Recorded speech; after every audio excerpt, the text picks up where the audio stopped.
tanggal 17 Agustus. Persis juga tanggal 17 Ramadan Indonesia merdeka. Shallu ala Nabi. Perjuangan Datuk Mbah kita memerdekakan Indonesia itu tanggal 17 Agustus, tepat 17 Ramadan hari Jumat. Indonesia merdeka. Berkah rahmat Allah Subhanahu, Tuhan yang Maha Esa. Santri ojo mamang-mamang, ojo gengsi menyebut nama Allah. Walaupun jadi profesor, jadi guru, tetap sesuai pembukaan Undang-Undang Dasar 45. Berkat rahmat Allah Subhanahu, Tuhan yang Maha, dan perjuangan bangsa rakyat Indo menghantarkan ke pintu gerbang kemerdekaan. Merdeka tanggal 17 Ramadan 17 Agustus hari Jumat tahun 1945 Masehi. Sejarah. Begitu juga baginda Nabi Muhammad di Gua Hira menerima wahyunya Allah Subhanahu wa taala pada tanggal 17 Ramadan. Tepat dengan Lailatul Qadar. Muga-muga malam ini Lailatul Qadar. Kita mendapatkan barokahnya Ramadan, Lailatul Qadar, dan Al-Ghur, mendapat syafaat Nabi Muhammad. Apapun kesusahan orang tua kita, guru kita, baik yang sudah meninggal dari Nabi Adam sampai yaumil qiyamah, yang masih hidup, yang belum lahir, semua semoga mendapat barokah Allah.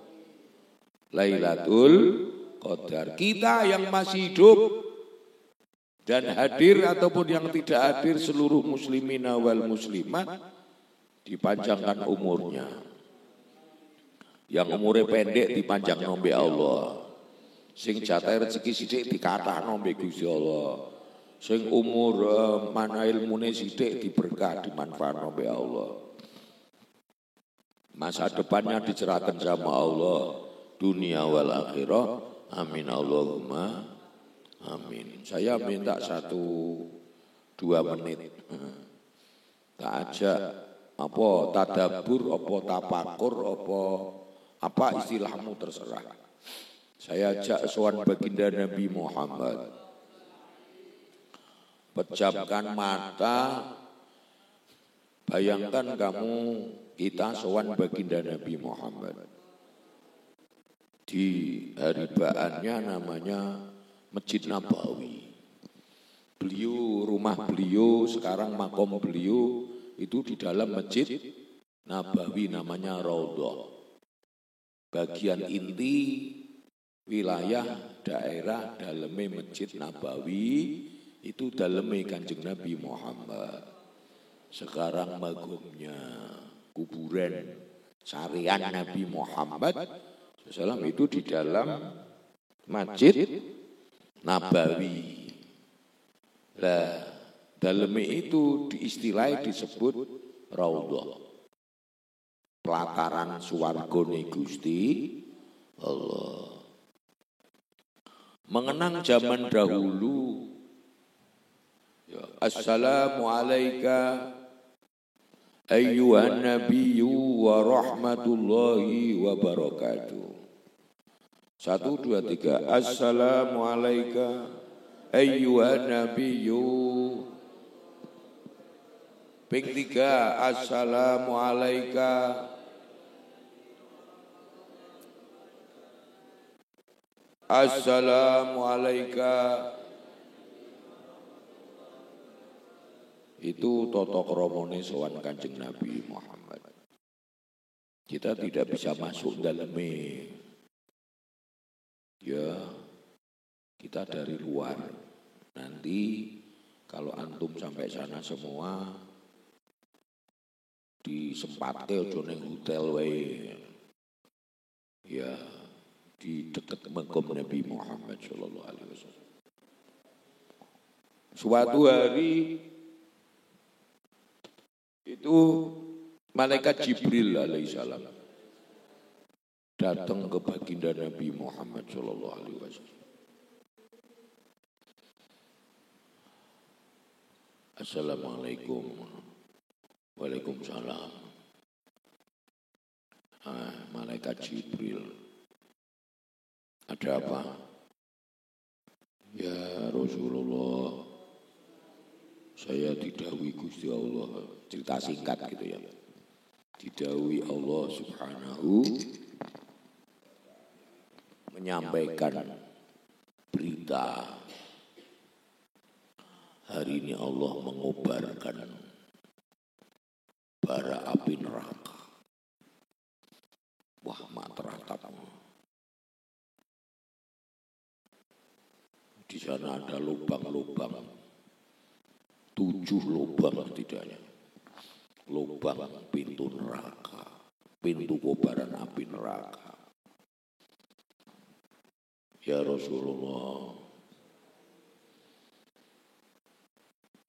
Kanjeng Nabi matur, iku penghunine sapa ya Jibril? Ya Rasulullah, yang pertama niku kanggo wong-wong kafir, wong musyrik. Lubang kedua kangge penyembah api. Lubang ketiga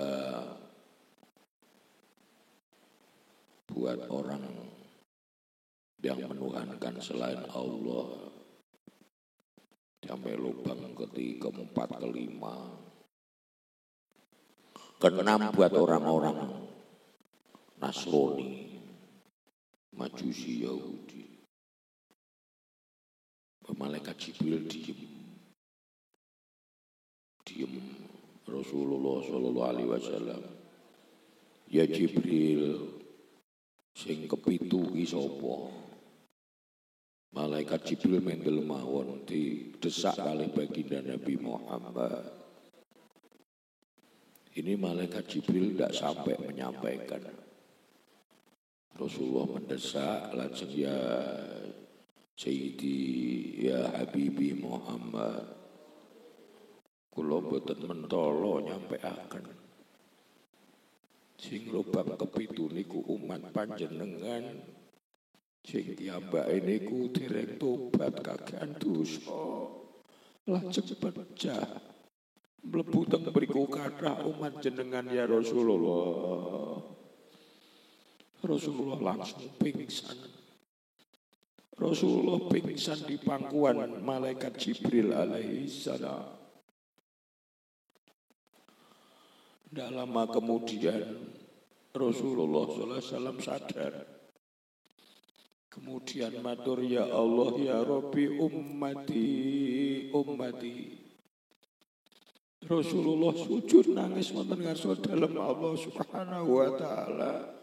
Nangisi ummatipun, ummati ya Allah. Kanjeng Nabi nangis terus sujud. Tidak bangun kecuali ketika Bilal bin Rabah radhiyallahu anhu mengumandangkan azan. Beliau mengimami, setelah mengimami masuk lagi, sujud lagi. Tahu keadaan itu Sayyidina Abu Bakar bergegas mengetuk pintu, ya Rasulullah. Panjenengan sudah 3 hari 3 malam tidak ada, tidak minum. Panjenengan sujud nangis terus kecuali nalikane sholat, ya Rasulullah. Bukai pintunya ya Rasulullah. Barangkali aku bisa berbuat sesuatu. Sayyidina Abu Bakar hanya melihat Nangisnya Rasulullah, mendengar nangisnya Rasulullah tapi tidak bisa membuka pintu, maka pulanglah. Sayyidina Abu Bakar di tengah jalan ketemu Sayyidina Umar bin Khattab radhiyallahu anhu. Ya Sayyidina Abu Bakar, ada apa kamu nangis? Saya melihat baginda Nabi Muhammad tidak tega, beliau sudah 3 hari 3 malam tidak dahar. Beliau nangis terus, ya Umar. Barangkali kau bisa mengetuk pintu beliau.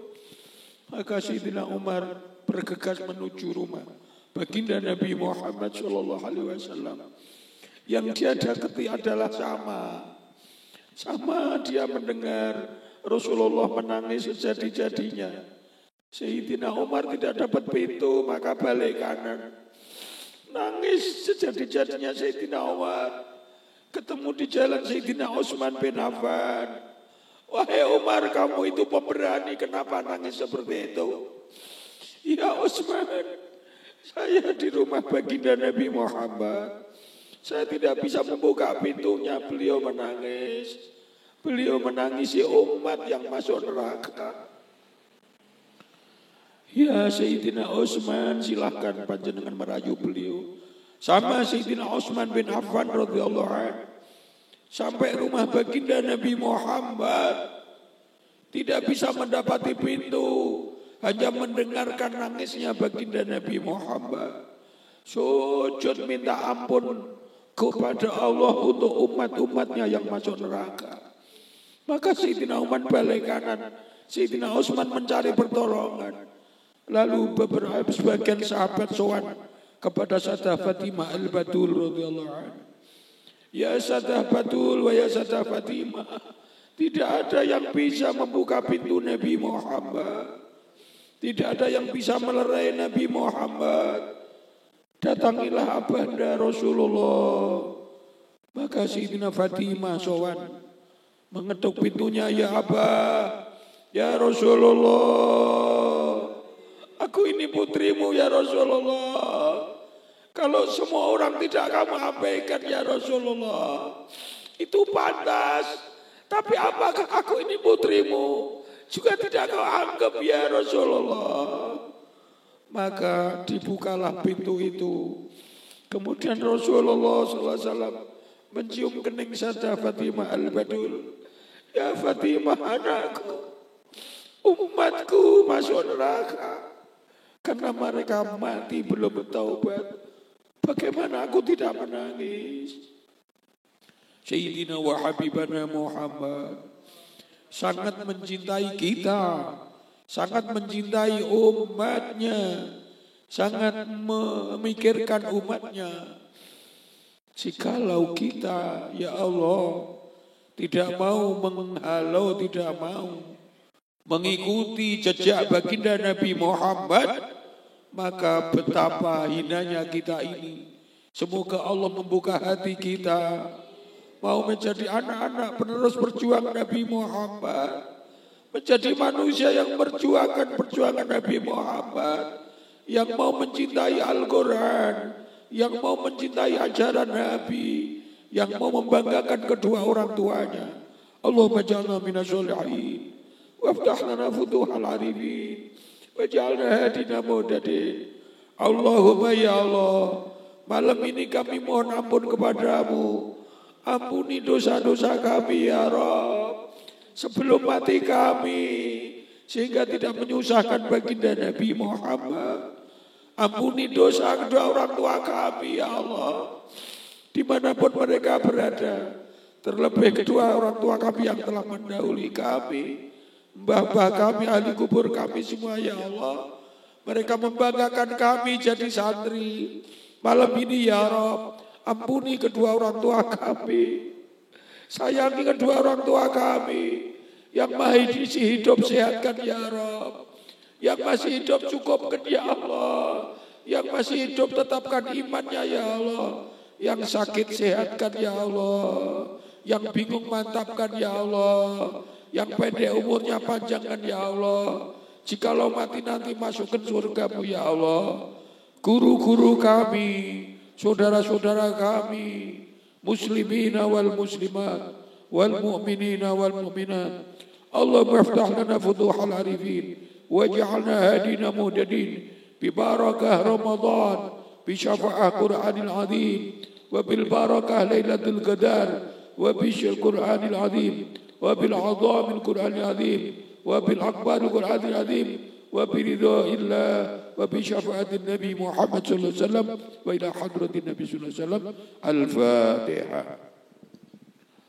بسم الله الرحمن الرحيم. الحمد لله رب العالمين الرحمن الرحيم مالك يوم الدين إياك نعبد وإياك نستعين اهدنا الصراط المستقيم صراط الذين أنعمت عليهم غير المغضوب عليهم ولا الضالين. والسلام عليكم ورحمة الله وبركاته.